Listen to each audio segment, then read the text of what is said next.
Hello everyone. आज हम ITC का क्वार्टर 3 का रिज़ल्ट रिव्यू करेंगे। आईटीसी का जो कंसोलिडेटेड प्रॉफिट है वो 7% से डिक्रीज़ हुआ है, लेकिन जो स्टैंड अलोन प्रॉफिट है, जो क्वार्टर 3 का स्टैंड अलोन प्रॉफिट है, वो 1.2% से इंक्रीज़ हुआ है। Profit after tax, profit before tax उनका 9.5% से इंक्रीज़ हुआ है। एबिडा 3% से इंक्रीज़ हुआ है और जो ग्रॉस रेवेन्यू है वो 8.4% से इंक्रीज़ हुआ है। अब आपको पता है आईटीसी के जो बिज़नेस सेगमेंट्स हैं वो बहुत सारे हैं।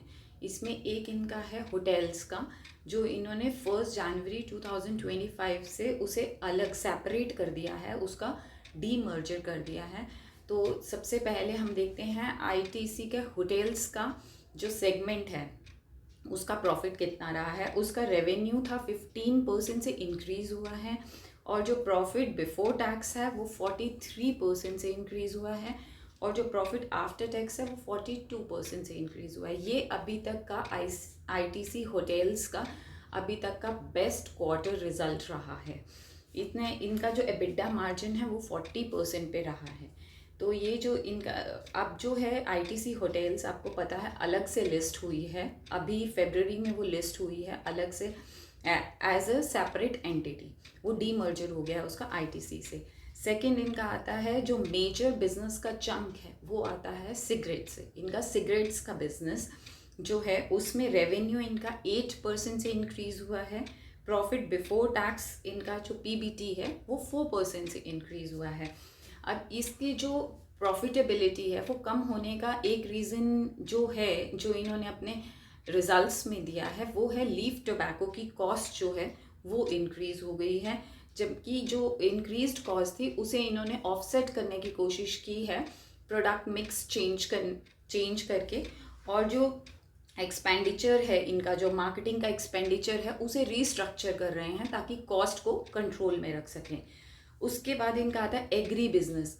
एग्री बिजनेस का जो रेवेन्यू है, एग्रीकल्चरल बिजनेस का जो रेवेन्यू, एग्री बेस्ड जो चीज़ें होती हैं उनका, जैसे कॉफ़ी है, स्पाइसेस हैं, तो उनका बिजनेस जो है उसमें रेवेन्यू इनका 10% इंक्रीज़ हुआ है और profit before interest and taxes 22% increase हुआ है।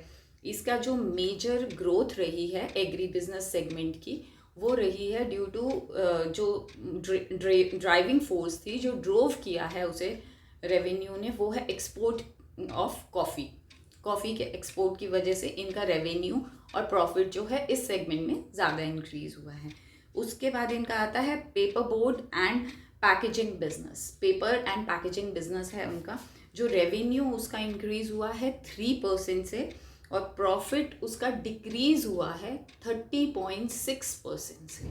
उसका मेन इन्होंने रीजनिंग थी डोमेस्टिक कॉस्ट जो है वुड की, डोमेस्टिक वुड जो है उसकी कॉस्ट इंक्रीज़ हो गई है। जी, कॉस्ट क्यों इंक्रीज़ हुई है? क्योंकि साइक्लोनिक रेनफॉल जो थी उसकी वजह से, जहाँ पे कोर प्लांटेशन एरियाज़ हैं वहाँ पे साइक्लोनिक रेनफॉल्स की वजह से, वो क्योंकि वो अनकंट्रोलेबल कंडीशंस हैं तो उनकी वजह से पेपर के लिए, पेपर इनके पास अवेलेबिलिटी जो थी वो कम थी।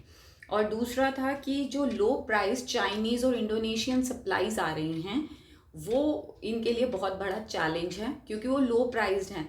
लोग प्रेफर करते हैं कि प्राइसिंग, क्योंकि पेपर और पैकेजिंग ऐसी चीज़ है, पैकेजिंग मटेरियल जो है वो ऐसी चीज़ है कि वो लो कॉस्ट में भी लोग प्रेफर करेंगे, उसके लिए हाई कॉस्ट हर कोई नहीं देता है। तो वो इनके लिए एक बड़ा चैलेंज है कि चाइनीज़ और इंडोनेशियन सप्लाईज जो हैं वो मार्केट में अवेलेबल हैं, तो वो इनकी डिमांड को इफ़ेक्ट कर रही हैं। लास्ट और जो सिगरेट्स के बाद जो इनका मेजर आता है एफएमसीजी बिजनेस। एफएमसीजी बिजनेस में इनका रेवेन्यू 4% से इंक्रीज़ हुआ है। और अगर हम नोटबुक्स को हटा दें एफएमसीजी से, अगर नोटबुक्स को हटा दें तो 5.2% से इंक्रीज़ हुआ है। और इनका प्रॉफिट जो है पीबीटी, प्रॉफिट बिफोर टैक्स, वो 27% से डिक्रीज़ हुआ है। एबिडा इनका 8.5% पे है।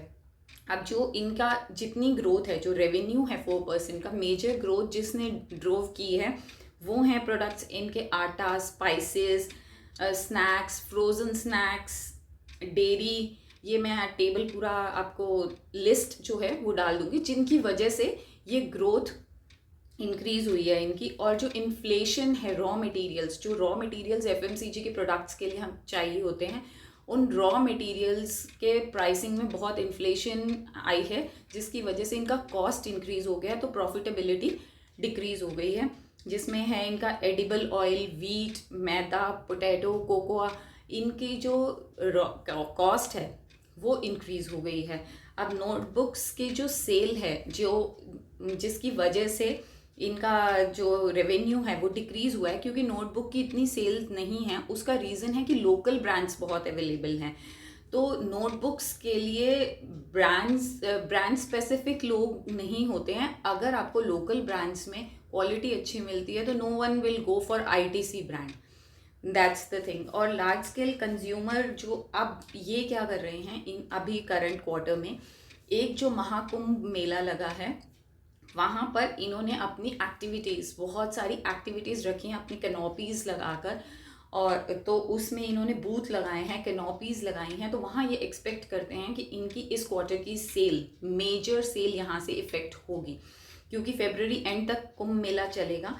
और इसमें इन्होंने बिंगो के नाम से बूथ लगाए हैं, और वहाँ पर इन्होंने बच्चों के लिए, किड्स के लिए गेम्स रखी हैं, ईटिंग स्टफ रखा है, और अगरबत्ती, जो इनका मंगलदीप अगरबत्ती के नाम से आता है, उसके इन्होंने गेट्स लगाए हैं, वहाँ पर काउंटर्स लगाए हैं।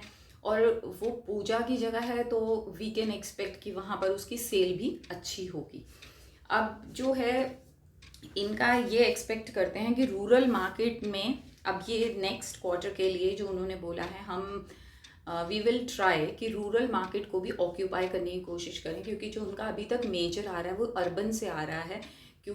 क्वालिटी अच्छी है तो प्राइसिंग अच्छी है। रूरल में कोई ब्रांड देखकर चीज़ नहीं ले रहा है। नोटबुक्स, चिप्स, ये कौन ब्रांड देख के लेगा? पोटैटो चिप्स हैं, पोटैटो चिप्स लोकल ब्रांड के भी हैं, आईटीसी के भी हैं, किसी के भी हों। बिंगो मैड एंगल्स खा रहे हैं या किसी लोकल ब्रांड का वो मैड एंगल्स खा रहे हैं, उन्हें कोई इफेक्ट नहीं है। तो दे आर ट्राइंग कि अब वो रूरल मार्केट में भी जाएंगे और agricultural terms of trade improve करने की कोशिश करेंगे, क्योंकि खरीफ क्रॉप, रबी क्रॉप के लिए इनको वहाँ पर अपने ट्रेडिंग टर्म्स भी बेटर करनी है।